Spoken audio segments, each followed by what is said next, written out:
ಮೊದಲನೇ ಟರ್ಮು, ಎರಡನೇ term MLA ಆದೆ, ಮೂರನೇ ಟರ್ಮು MLA ಆದೆ.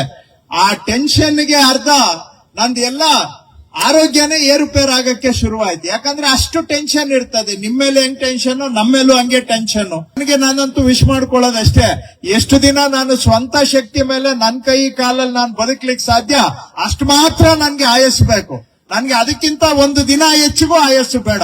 ಅದು ಯಾವತ್ತಾದ್ರೂ ಬರ್ಲಿ, ನಾಳೆಗೆ ಬರ್ಲಿ ಅಥವಾ ಇನ್ನ 5 ವರ್ಷಕ್ಕೆ ಬರ್ಲಿ, ನನ್ಗೆ ದೀರ್ಘ 100 ವರ್ಷ ಬದುಕಬೇಕು ಅಂತ ಆಸೆ ಇಲ್ಲ. ಜೀವನ ಅಂದ್ರೆ ಬರೀ ಕೆಲಸ ಸಂಪಾದನೆ ಇಷ್ಟೇ ಅಲ್ಲ, ಅದು ಜೀವನ ಆಗೋದಿಲ್ಲ. ಅದು ನಾವು ಸಾಂಸ್ಕೃತಿಕವಾಗಿ ಸಂಪದ್ಭರಿತವಾದಂತಹ ಮಲೆನಾಡಿನ ಶಿವಮೊಗ್ಗದಲ್ಲಿ ನಾವು ಇವತ್ತಿಲ್ಲಿ ಸೇರಿದ್ದೇವೆ. ಜೀವನ ಹೇಗಿರಬೇಕು ಅನ್ನುವ ಪರಿಕಲ್ಪನೆಯನ್ನ ಈ ಮಲೆನಾಡಿನ ಅನೇಕ ಚಿಂತಕರು ನಮ್ಗೆ ಕೊಟ್ಟಿದ್ದಾರೆ. ಕೆಲಸನೂ ಒಂದು ಭಾಗ, ಸಂಪಾದನೆನೂ ಒಂದು ಭಾಗ.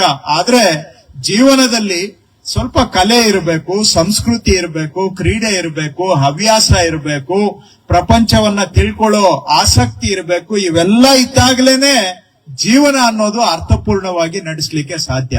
ಹಾಗಾಗಿ ಆ ರೀತಿಯ ಒಂದು ಪರಿಕಲ್ಪನೆಯನ್ನ ಇಟ್ಕೊಂಡು ಇವತ್ತು ಕ್ರೀಡಾಕೂಟವನ್ನ ಮಾಡಿ ಸುಮಾರು 2200ರಷ್ಟು ಅಧಿಕ ಗ್ರಾಮಾಡಳಿತ ಅಧಿಕಾರಿಗಳು ಸ್ಪರ್ಧೆಗಳಲ್ಲಿ ಇವತ್ತು ಭಾಗವಹಿಸ್ತಾ ಇದ್ದಾರೆ ಅಂತ ಕೇಳಿ ನನಗೆ ಬಹಳ ಸಂತೋಷ ಆಯ್ತು. ಆ ಕ್ರೀಡಾ ಮನೋಭಾವ ಇರಬೇಕು. ಸ್ಪಿರಿಟ್ ಅಂತಾರಲ್ಲ, ಸ್ಪೋರ್ಟ್ಸ್ಮನ್ಶಿಪ್ ಅಂತಾರೆ, ಸ್ಪಿರಿಟ್ ಮನೋಭಾವ ಅದು ಇರಬೇಕು, ಬಹಳ ಮುಖ್ಯ. ಸೊ ಹಾಗಾಗಿ ಗೆಲ್ಲೋದು ಬಿಡೋದು ಅದೆಲ್ಲ ಆಮೇಲೆ, ಆದ್ರೆ ಒಂದು ಆ ಜೀವನವನ್ನ ಸಂಭ್ರಮಿಸುವಂತಹ ಮನೋಭಾವ ಇದೆಯಲ್ಲ, ಅದಿದ್ರೇನೆ ನಮ್ಗೆ ಜೀವನದಲ್ಲಿ ಸುಖಕರವಾಗಿ ಬದುಕಲಿಕ್ಕೆ ಸಾಧ್ಯ. ಆ ಒಂದು ಮನೋಭಾವ ಇವತ್ತು ಇಲ್ಲಿ ಕಾಣ್ತಾ ಇರೋದು ಬಹಳ ಸಂತೋಷ. ಜೊತೆಗೆ ಕ್ರೀಡೆ ಯಾಕೆ ಮುಖ್ಯ ಅಂದ್ರೆ, ಇವತ್ತು ನಾವು ಹಿಂದೆ ನಾವೆಲ್ಲ ಚಿಕ್ಕೋರಿದ್ದಾಗ ಸಾಂಕ್ರಾಮಿಕ ರೋಗಗಳು ಇರ್ತಾ ಇದ್ವು. ಅಂದ್ರೆ ಕಾಲರಾ, ಮಲೇರಿಯಾ ಇವೆಲ್ಲ ಕಮ್ಯುನಿಕೇಬಲ್ ಡಿಸೀಸಸ್, ಅಂದ್ರೆ ಒಬ್ಬರಿಂದ ಒಬ್ಬರಿಗೆ ಹರಡುವಂತಾವು. ಈಗ ಅವೆಲ್ಲ 95% ಕಂಟ್ರೋಲ್ಗೆ ಬಂದಿದೆ. ಯಾವ ಮಟ್ಟಕ್ಕೆ ಅಂದ್ರೆ ಸಾಂಕ್ರಾಮಿಕ ರೋಗದ ವಿಭಾಗಗಳನ್ನ ನಾವೇನ್ ಸೃಷ್ಟಿ ಮಾಡಿದ್ವಿ ಸರ್ಕಾರದಲ್ಲಿ, ಅವುಗಳನ್ನ ಅಲ್ಲಿ ಬಹುತೇಕ ಬಂದ್ ಮಾಡಬೇಕು, ಆ ಮಟ್ಟಕ್ಕೆ ಅವೆಲ್ಲ ಕಂಟ್ರೋಲ್ ಬಂದಿದೆ. ಆದ್ರೆ ಯಾವುದು ಇವತ್ತು ನಮ್ಗೆ ಕಾಡ್ತಾ ಇದೆ ಅಂದ್ರೆ, ಈ ಜೀವನ ಶೈಲಿ ಆಧಾರಿತ ಕಾಯಿಲೆಗಳು ನಮ್ಮನ್ನ ಕಾಡ್ತಾ ಇದಾವೆ. ಲೈಫ್ ಸ್ಟೈಲ್ ಬೇಸ್ಡ್ ಡಿಸೀಸಸ್ ಅಂತ ಕರೀತಾರೆ. ಇದರಲ್ಲಿ diabetes, heart problem, kidney problem, liver problem, lungs problem, ಇವೆಲ್ಲ ನಮ್ಗೆ 50% ಹುಟ್ಟಿನಿಂದ ಬಂದ್ರೆ, ಅಂದ್ರೆ ದೈಹಿಕವಾಗಿ ಜೆನೆಟಿಕ್ ಅಂತ ಹೇಳ್ತಾರೆ, ಕಾನ್ಜೆನಿಟಲ್ ಅಂತ ಹೇಳ್ತಾರೆ. ಹುಟ್ಟಿನಿಂದ ಬಂದ್ರೆ ಇನ್ನ 50% ಈ ರೋಗಗಳಿಗೆ ನಮ್ಮ ಜೀವನ ಶೈಲಿನೇ ಕಾರಣ. ಅಂದ್ರೆ ನಮ್ಮ ಹವ್ಯಾಸಗಳು ಕಾರಣ, ಹಾಗೂ ನಮ್ಮ ಊಟ ಆಹಾರ ಕಾರಣ, ವ್ಯಾಯಾಮ ಮಾಡೋದು ಮಾಡದೇ ಇರೋದು ಕಾರಣ. ಸೊ ಇವತ್ತು ಜನಗಳಿಗೆ ಏನಾದ್ರೂ ಆರೋಗ್ಯದ ಬಾಧನೆ ಆಗ್ತಾ ಇದೆ ಅಂದ್ರೆ ಅದು ನಮ್ಮ ಜೀವನ ಶೈಲಿಯಿಂದ ಬರುವಂತ ಕಾಯಿಲೆಗಳಿಂದಾನೇ ಜಾಸ್ತಿ ಆಗ್ತಾ ಇರೋದು. ಸಾವುಗಳಾಗ್ತಾ ಇರೋದು ಇದರಿಂದಾನೆ. ಬದುಕೋದಕ್ಕೆ ಬೇಕಾದಷ್ಟು ಔಷಧ ಬಂದಿದೆ, ಮೆಡಿಕಲ್ ಸೈನ್ಸ್ ಬಹಳ ಅಡ್ವಾನ್ಸ್ ಆಗಿದೆ. ದಿನೇ ದಿನೇ ವರ್ಷ ನಮ್ಮದು ಆಯಸ್ಸು ಜಾಸ್ತಿ ಆಗ್ತಾ ಇದೆ. ಎಷ್ಟು ದಿನ ಬದುಕ್ತೀವಿ ಅನ್ನೋದು ಮುಖ್ಯ ಅಲ್ಲ, ಬದುಕಿರೋ ಅಷ್ಟು ದಿನ ಆರೋಗ್ಯವಾಗಿದೀವ ಅನ್ನೋದು ಬಹಳ ಮುಖ್ಯ. ಆರೋಗ್ಯವಾಗಿ ಬದುಕಿದ್ರೆ ಬದುಕಿಗೆ ಒಂದು ಅರ್ಥ ಇರುತ್ತೆ. ನರಳ್ತಾ ಬದುಕಿದ್ರೆ ಬೇಡಪ್ಪ ಅಂತ ಅನ್ನಿಸ್ಬಿಡುತ್ತೆ. ನಾನು ಎಲ್ಲರಿಗೂ ನಾನಂತೂ ವಿಶ್ ಮಾಡ್ಕೊಳ್ಳೋದಷ್ಟೇ, ಎಷ್ಟು ದಿನ ನಾನು ಸ್ವಂತ ಶಕ್ತಿ ಮೇಲೆ ನನ್ನ ಕೈ ಕಾಲಲ್ಲಿ ನಾನು ಬದುಕಲಿಕ್ಕೆ ಸಾಧ್ಯ ಅಷ್ಟು ಮಾತ್ರ ನನ್ಗೆ ಆಯಸ್ಸು ಬೇಕು. ನನ್ಗೆ ಅದಕ್ಕಿಂತ ಒಂದು ದಿನ ಹೆಚ್ಚಿಗೂ ಆಯಸ್ಸು ಬೇಡ. ಅದು ಯಾವತ್ತಾದ್ರೂ ಬರ್ಲಿ, ನಾಳೆಗೆ ಬರ್ಲಿ ಅಥವಾ ಇನ್ನ 5 ವರ್ಷಕ್ಕೆ ಬರ್ಲಿ, ನನ್ಗೆ ದೀರ್ಘ 100 ವರ್ಷ ಬದುಕಬೇಕು ಅಂತ ಆಸೆ ಇಲ್ಲ. ಚೆನ್ನಾಗಿ ಆರೋಗ್ಯ ಇರೋಷ್ಟು ದಿನ ಮಾತ್ರ ಬದುಕಬೇಕು. ಯಾಕಂದ್ರೆ ಹೊರೆಯಾಗಿ ನಾನು ಬದುಕಲಿಕ್ಕೆ ತಯಾರಿಲ್ಲ, ಅಥವಾ ನರಳ್ತಾ ಬದುಕಲಿಕ್ಕೆ ತಯಾರಿಲ್ಲ. ಚೆನ್ನಾಗಿ ಬದುಕಬೇಕು ಅಂದ್ರೆ ಆರೋಗ್ಯ ಚೆನ್ನಾಗಿದ್ರೆ ಮಾತ್ರ ಸಾಧ್ಯ. ಹೆಚ್ಚು ದೀರ್ಘಕಾಲ ಬದುಕಿ ಏನ್ ಪ್ರಯೋಜನ ಆರೋಗ್ಯ ಚೆನ್ನಾಗಿಲ್ಲ ಅಂದ್ರೆ? ಆರೋಗ್ಯ ಚೆನ್ನಾಗಿರ್ಬೇಕು ಅಂದ್ರೆ ಅದರಲ್ಲಿ ನಮ್ಗೆ ಆಕ್ಟಿವ್ ಲೈಫ್ ಸ್ಟೈಲ್ ಇರಬೇಕು, ಸಕ್ರಿಯವಾದಂತ ಜೀವನ ಶೈಲಿ ಇರಬೇಕು. ಆಕ್ಟಿವ್ ಆಗಿರ್ಬೇಕು ಅಂದ್ರೆ ಅದರಲ್ಲಿ ಸ್ಪೋರ್ಟ್ಸ್, ಬೇರೆ ಬೇರೆ ಆಕ್ಟಿವಿಟೀಸು, ಕಲ್ಚರಲ್ ಆಕ್ಟಿವಿಟೀಸು, ಹವ್ಯಾಸಗಳು ಇದ್ರೆ ಆವಾಗ ಜೀವನ ಆಕ್ಟಿವ್ ಆಗಿ ಇರುತ್ತೆ. ಆಕ್ಟಿವ್ ಆಗಿದ್ರೆ ನಮ್ಮ ಮನಸ್ಸು ಆರೋಗ್ಯವಾಗಿರುತ್ತೆ, ದೇಹನೂ ಆರೋಗ್ಯವಾಗಿರುತ್ತೆ. ಆ ಕಾರಣಕ್ಕೆ ಸ್ಪೋರ್ಟ್ಸ್ ಬಹಳ ಮುಖ್ಯ. ನಾವು ಎಲ್ಲರೂ ನೀವು ಏನು ಬ್ಯಾಡ್ಮಿಂಟನ್ ಆಡಿ ಎಲ್ಲಾರು ಕ್ರಿಕೆಟ್ ಆಡಿ, ಫುಟ್ಬಾಲ್ ಆಡಿ, ರನ್ನಿಂಗ್ ರೇಸ್ ಮಾಡಿ ಅಂತ ನಾವ್ ಹೇಳಕ್ಕಾಗಲ್ಲ. ಏನಾದ್ರೂ ಒಂದು ನಮ್ಗೆ ಫಿಸಿಕಲ್ ಆಕ್ಟಿವಿಟಿ ಇರ್ಬೇಕು. ನಾವು ಸಣ್ಣಗಿದೀವ, ದಪ್ಪಗಿದೀವ ಅದು ಮುಖ್ಯ ಅಲ್ಲ. ನಾನು ಎಲ್ಲ ಸಣ್ಣಗಾಗ್ಬೇಕು ಅಂತಾನು ಹೇಳ್ತಾ ಇಲ್ಲ. ಏನೇ ಇರ್ಲಿ, ನೀವು ಸಣ್ಣಗಾದ್ರೂ ಇರಿ, ದಪ್ಪಗಾದ್ರೂ ಇರಿ, ಫಿಸಿಕಲ್ ಆಕ್ಟಿವಿಟಿ ಅನ್ನೋದು ಇರ್ಬೇಕು. ಒಂದು ವ್ಯಾಯಾಮ ಅನ್ನೋದು ಇರ್ಬೇಕು. ನೀವು ಯೋಗನಾದ್ರೂ ಮಾಡಿ, ವಾಕಿಂಗ್ ಆದ್ರೂ ಮಾಡಿ, ರನ್ನಿಂಗ್ ಆದ್ರೂ ಮಾಡಿ, ಬ್ಯಾಡ್ಮಿಂಟನ್ ಆದ್ರೂ ಆಡಿ, ವಾಲಿಬಾಲ್ ಆದ್ರೂ ಆಡಿ, ಬಾಸ್ಕೆಟ್ ಬಾಲ್, ಫುಟ್ಬಾಲ್, ಏನೋ ಒಂದು ದಿನದಲ್ಲಿ 1 ಗಂಟೆ ಏನಾದ್ರೂ ಒಂದು ಫಿಸಿಕಲ್ ಆಕ್ಟಿವಿಟಿ ಇಟ್ಕೊಂಡ್ರೆ ಅದರಿಂದ ನಿಮ್ಮ ದೈಹಿಕ ಆರೋಗ್ಯನೂ ಚೆನ್ನಾಗಿರುತ್ತೆ, ಮನಸ್ಸು ಚೆನ್ನಾಗಿರುತ್ತೆ. ಆವತ್ತು ಫಿಸಿಕಲ್ ಎಕ್ಸರ್ಸೈಸ್ ಮಾಡಿದ್ರೆ ಆ ದಿನ ಪೂರ್ತಿ ನಿಮ್ಗೆ ಸಂತೋಷದಿಂದ ಇರ್ತೀರ. ನನಗಂತೂ ಎಕ್ಸರ್ಸೈಸ್ ನಾನು ಮಾಡಕ್ಕೆ ಆರಂಭ ಮಾಡಿದ್ ಯಾಕೆ ಅಂದ್ರೆ, 1ನೇ ಟರ್ಮು, 2ನೇ ಟರ್ಮು MLA ಆದೆ, 3ನೇ ಟರ್ಮು MLA ಆದೆ.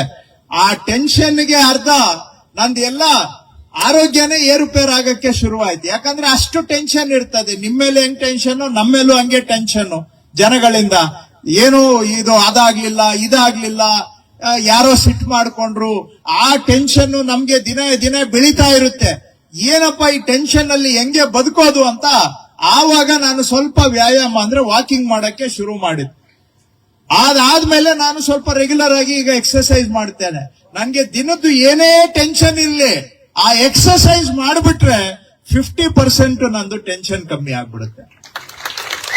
ಸೊ ನಿಮಗೂ ಅಷ್ಟೇ, ನಿಮ್ಮ ಅಧ್ಯಕ್ಷರು ಹೇಳ್ತಾ ಇದ್ರು, ನಿಮ್ಮ ಪದಾಧಿಕಾರಿಗಳು, ನಮ್ಗೆ ಅಷ್ಟು ಜನಗಳ ಒತ್ತಡ ಅಂತ. ಜನಗಳ ಒತ್ತಡ ನಿವಾರಣೆ ಮಾಡ್ಕೋಬೇಕು ಅಂದ್ರೆ ನೀವು ಕೂಡ ಡೈಲಿ ಏನಾದ್ರೂ ಒಂದು ಎಕ್ಸರ್ಸೈಸ್ ಮಾಡೋದನ್ನ ಅಭ್ಯಾಸ ಮಾಡ್ಕೊಳ್ಳಿ. ನಿಮ್ಮ ಆರೋಗ್ಯಕ್ಕೆ ಒಳ್ಳೇದು. ಯಾಕಂದ್ರೆ ನಿಮ್ಮ ಆರೋಗ್ಯ ಇಂಪಾರ್ಟೆಂಟ್.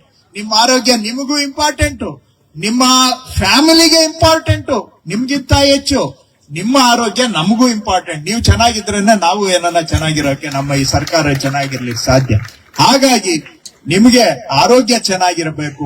ಟೆನ್ಷನ್, ಸ್ಟ್ರೆಸ್ ಮ್ಯಾನೇಜ್ಮೆಂಟ್ ಮಾಡೋದು ಹೇಗೆ? ಏನೋ ಒಂದು ಯೋಗ ಮಾಡಿ, ಇಲ್ಲ ಎಲ್ಲ ಮರ್ತು ಬಿಟ್ಟು 1 ಗಂಟೆ ವಾಕಿಂಗ್ ಮಾಡಿ, ಬ್ರಿಸ್ಕ್ ಆಗಿ.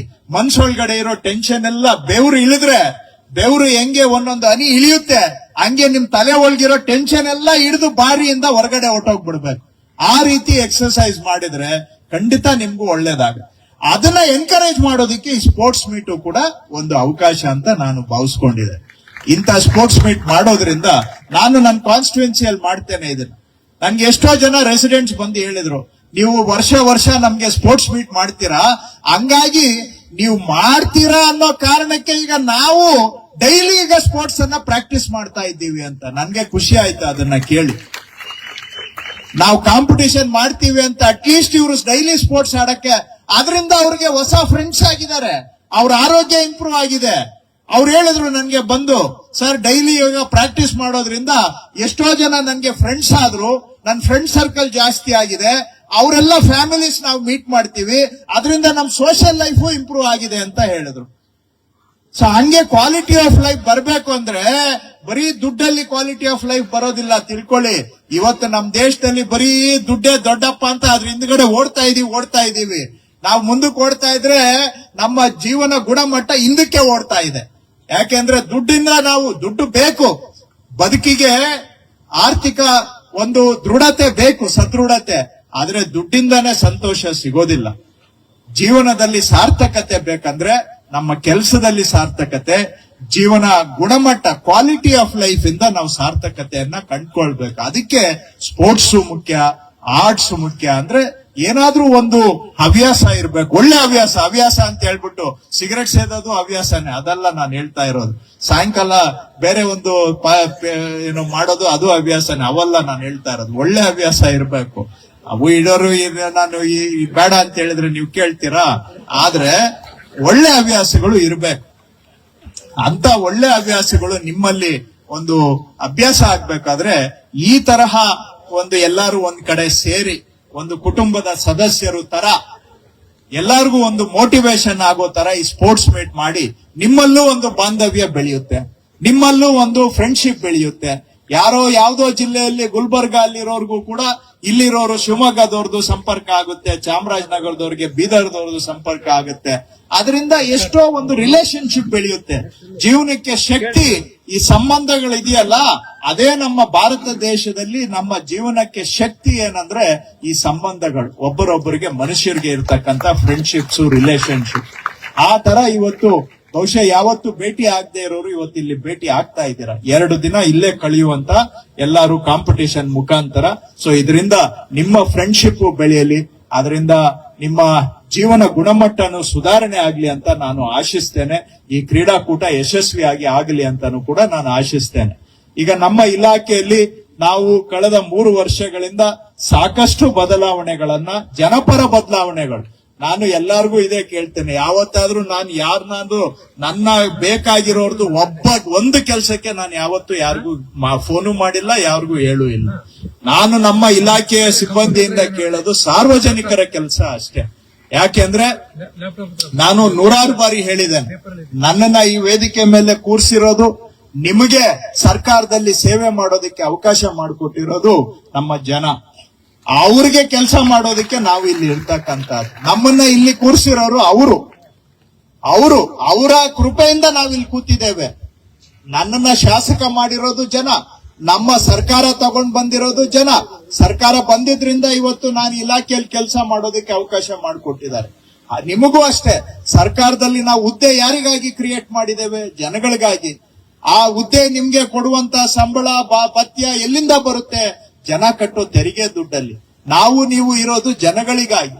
ಸೊ ನಾನು ಯಾವತ್ತೂ ಅಷ್ಟೇ ಜನಗಳ ಕೆಲಸ ಮಾಡಬೇಕು ಅಂತ ನಾನು ತಮ್ಮಲ್ಲಿ ತಾಕೀತ್ ಮಾಡ್ತಾ ಬಂದಿದ್ದೇನೆ. ಅದನ್ನ ನಾವು ಸಾಕಷ್ಟು ಎಲ್ಲೆಲ್ಲಿ ಸಮಸ್ಯೆಗಳು ಇದ್ದವು ಅನ್ನೋದನ್ನ ಹುಡುಕಿ ಅವುಗಳಿಗೆ ಪರಿಹಾರ ಕ್ರಮಗಳನ್ನು ಕೂಡ ಕೈಗೊಂಡಿದ್ದೇವೆ. ನಾನು 100 ಬಾರಿ ಹೇಳಿದ್ದೇನೆ, ಏನೋ ನಾವು ಎಲ್ಲಾ ಕೆಲಸನೂ ಮಾಡಕ್ಕಾಗಿಲ್ಲ, ನಾನು ಮೊದಲಿಗೆ ಅದನ್ನು ಒಪ್ಕೊಳ್ಳೋದಕ್ಕೆ. ಆದ್ರೆ ಅಷ್ಟೋ ಇಷ್ಟೋ ಕೆಲಸ ಆಗಿದೆ ಅಂದ್ರೆ ನಮ್ಮ ಇಲಾಖೆಯ ಎಲ್ಲಾ ಸಿಬ್ಬಂದಿಗಳ ಸಹಕಾರದಿಂದ ಆ ಕೆಲಸ ಆಗಿದೆ ಅನ್ನೋದನ್ನ ನಾನು ಗಟ್ಟಿಯಾಗಿ ಹೇಳಲಿಕ್ಕೆ ಬಯಸ್ತೇನೆ. 100ಕ್ಕೆ 100 ಎಲ್ಲರೂ ಸಹಕಾರ ಕೊಟ್ಟಿಲ್ಲ, ಅದು ಹೇಳ್ತೀನಿ. ಯಾಕಂದ್ರೆ ನಾನು ತೇಪೆ ಹಾಕಕ್ಕೂ ಹೋಗಲ್ಲ.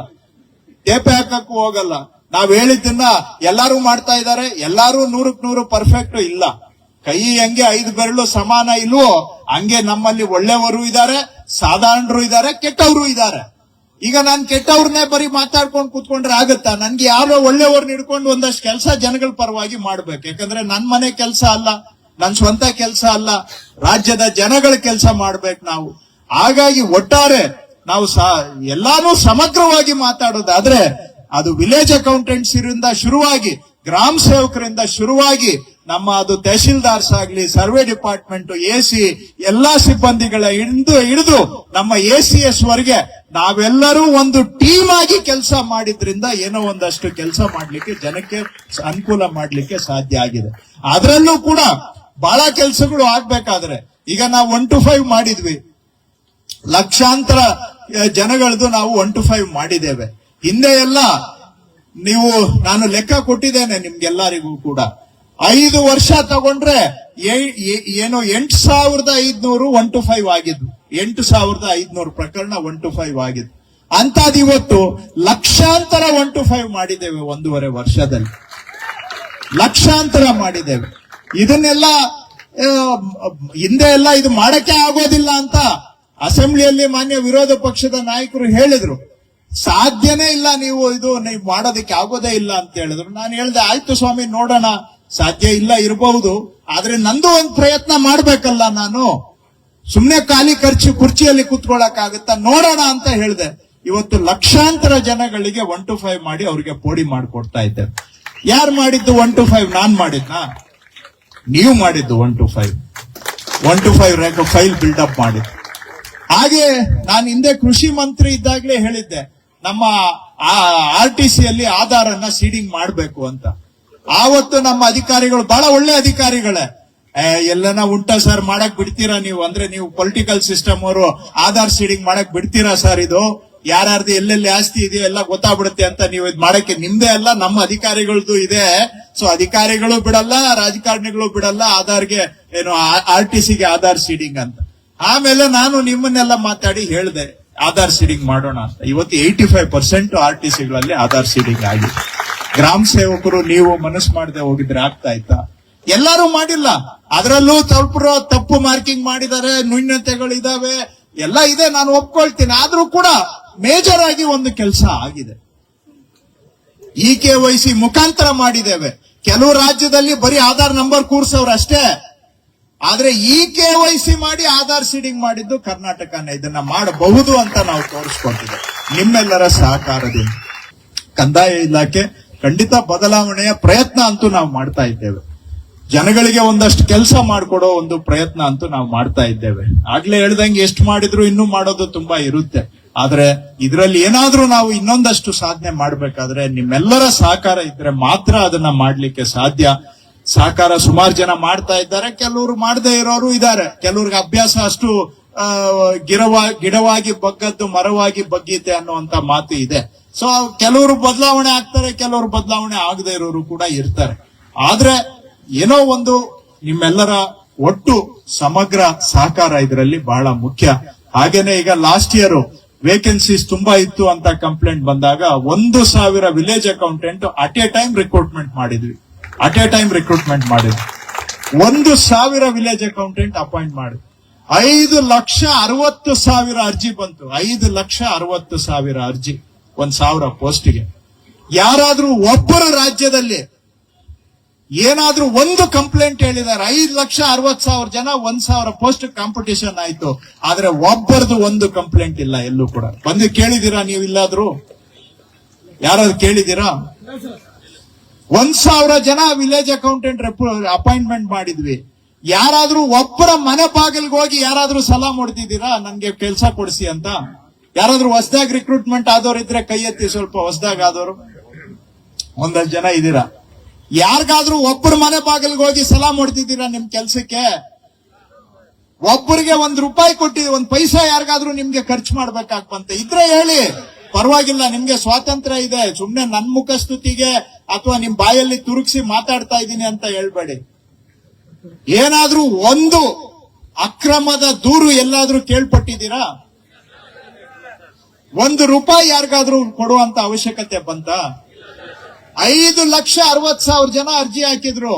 ನನ್ನ ಮಂತ್ರಿ, ಕಂದಾಯ ಮಂತ್ರಿ ಮನೆಗೆ ಬಂದವರು ಎಷ್ಟಪ್ಪ ನನ್ಗೆ ಸಹಾಯ ಮಾಡಿ ಅಂದ್ರೆ 7-8 ಜನ ಬಂದಿದ್ರು ಅಷ್ಟೇ.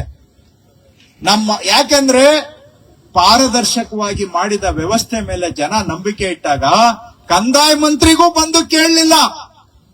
ನನ್ ಮನೆಗೆ ಬಂದವರು ಬರೀ ಒಂದು 7-8 ಜನ ಬಂದಿದ್ರು. ಸರ್ ಏನಾದ್ರೂ ಸಹಾಯ ಮಾಡಿ ಸರ್ ಅಂತ. ಇಲ್ಲ ಬೇರೆ ಏನಾನ ಸಿಸ್ಟಮ್ ಇದ್ದಿದ್ರೆ 5,60,000 ಜನನು ನಮ್ಮ ಮನೆ ಹತ್ರ ಇರ್ಬೇಕಾಗಿತ್ತು. ಹೌದಾ ಇಲ್ವೋ? ಹಂಗೆ ನಮ್ ಮನೆಗೂ ಬಂದಿಲ್ಲ. ಯಾರ ಮನೆಗೆ ಬೇರೆಯವರು ಏನೋ ಹೋಗಿ ಸುಮ್ನೆ ನಿಮ್ ತಂದೆ ತಾಯಿ ಒತ್ತಡಕ್ಕೆ ಲೋಕಲ್ MLA ಹೋಗಿ ಒಂದ್ ಮಾತು ಹೇಳಿ ಅಂತ ಹೇಳ್ಸಿರ್ಬಹುದು. ಆದ್ರೆ ಅದು ಯಾವುದು ಕೂಡ ಇದರಲ್ಲಿ ಯಾವುದು ಅವಕಾಶ ಇಲ್ಲದೆ ಪಾರದರ್ಶಕವಾಗಿ ಒಬ್ಬರಿಗೆ ₹1 ಖರ್ಚಿಲ್ಲದೆ 1,000 ಜನಕ್ಕೆ ರಿಕ್ರೂಟ್ಮೆಂಟ್ ಮಾಡಿದ್ದೇವೆ. ಅದೇ ರೀತಿ ಈಗ ಸರ್ವೇಯರ್ಸ್ದು ಕೂಡ ರಿಕ್ರೂಟ್ಮೆಂಟ್ ಈ ವರ್ಷ ಮಾಡ್ತಾ ಇದ್ದೀವಿ. ಅದು ಅಷ್ಟೇ, ಎಕ್ಸಾಮ್ ಮಾಡಿ merit to reservation roster direct list, interview ಇಲ್ಲ, ಏನೂ ಇಲ್ಲ. Exam, roster, direct appointment. 750 ಜನ ಸರ್ವೇಯರ್ಸ್ ಅನ್ನ ಈ ವರ್ಷ ರಿಕ್ರೂಟ್ಮೆಂಟ್ ಮಾಡಕ್ಕೆ ಹೊರಟಿದ್ದೇವೆ. ಅದನ್ನು ಹಾಗೆ ಮಾಡ್ತಾ ಇದ್ದೇವೆ. ಇದಾದ್ಮೇಲೆ ಇನ್ನೂ ಒಂದು ಬ್ಯಾಚ್ ವಿಲೇಜ್ ಅಕೌಂಟೆಂಟ್ ರಿಕ್ರೂಟ್ಮೆಂಟ್ ಮಾಡಬೇಕು ಅಂತ ಇದ್ದೇವೆ. ಅದನ್ನು ಕೂಡ ಹಾಗೆ ಮಾಡ್ತೇವೆ. ಸೊ ಈ ರೀತಿಯಾಗಿ, ಯಾಕಂದ್ರೆ ಬರೀ ನಾವು ಜನಗಳದ್ದು ಮಾತಾಡೋದ್ರ ಜೊತೆಗೆ ನಮ್ಮ ಆರ್ಗನೈಸೇಷನ್ ಹೇಗೆ ನಡೆಸ್ತೇವೆ ಅನ್ನೋದು ಅದು ಕೂಡ ಮುಖ್ಯ. ಸೊ ಅಲ್ಲೂ ಕೂಡ ನಾವು ನಮ್ಮ ಸಿಬ್ಬಂದಿಯ ಕಲ್ಯಾಣವನ್ನ ಚಿಂತನೆಯನ್ನ ಇಟ್ಕೊಂಡು ಕೆಲಸ ಮಾಡ್ತಾ ಇದ್ದೇವೆ. ಒಟ್ಟಾರೆ ಇದು ಏನೋ ಒಂದು ಸಾರ್ವಜನಿಕ ಜೀವನದಲ್ಲಿ ನಿಮಗೆ ನಮಗೆ ಅವಕಾಶ ಸಿಕ್ಕಿರೋದೇ ಒಂದು ನಮ್ಮ ಸೌಭಾಗ್ಯ ಅಂತ ನಾನು ಭಾವಿಸ್ಕೊಂಡಿದ್ದೆ.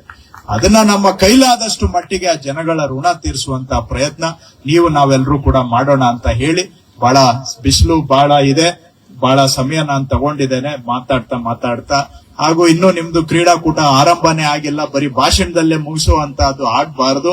ನಿಜವಾಗಿ ಬಂದಿರೋದು ಸ್ಪೋರ್ಟ್ಸ್ಗೆ, ಬರೀ ಭಾಷಣ ಸ್ಪೋರ್ಟ್ಸ್ ಆಗ್ಬಿಟ್ರೆ ಸಾಲದಿಲ್ಲ. ಸೊ ಹಾಗಾಗಿ ಕ್ರೀಡಾಕೂಟ ಆರಂಭ ಆಗ್ಲಿ, ಕ್ರೀಡಾಕೂಟ ಬಹಳ ಯಶಸ್ವಿಯಾಗಿ ಆಗಲಿ. ಇನ್ನು ಮುಂದೆ ಇದನ್ನ ಆಗಿಂದಾಗೆ ನಿರಂತರವಾಗಿ ಮಾಡಬೇಕು ಅಂತ ನಾನು ನಿಮ್ಮ ಸಂಘಕ್ಕೆ ಹೇಳ್ತಾ, ಹಾಗೂ ನಾವು ಇಡೀ ಕಂದಾಯ ಇಲಾಖೆಯದ್ದು ಸೇರಿಸಿ ಇದೊಂದು ಕಾರ್ಯಕ್ರಮ ಮಾಡೋದ್ರ ಬಗ್ಗೆ ನಾನು ಕಂದಾಯ ಇಲಾಖೆ ನೌಕರರ ಮುಖ್ಯ ಸಂಘ ಏನಿದೆ ಅವ್ರ ಹತ್ರ ಅವ್ರನ್ನೂ ಕರೆದು ನಾನು ಮಾತಾಡ್ತೇನೆ.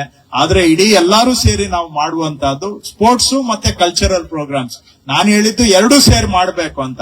ಡೇ ಟೈಮ್ ಎಲ್ಲ ಸ್ಪೋರ್ಟ್ಸ್, ಈವ್ನಿಂಗ್ ಕಲ್ಚರಲ್ ಪ್ರೋಗ್ರಾಮ್ ಮಾಡಬೇಕು ಅಂತ ನಾನು ಸಜೆಷನ್ ಕೊಟ್ಟಿದ್ದೆ.